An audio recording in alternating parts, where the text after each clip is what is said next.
Hi everyone, here we've got a HOMTOM S9 Plus, and let me share with you how to clear credentials on this device.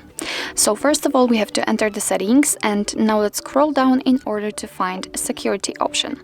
Here we have to also scroll down to the credential storage section, and at the very bottom of it we've got clear credentials option. So let's tap on it, and right now your device is asking if you really want to remove all the contents, so simply tap on OK. And as you can see, actually this is it. We did not receive any info that the credential storage has been erased successfully, but trust me, it just have been removed.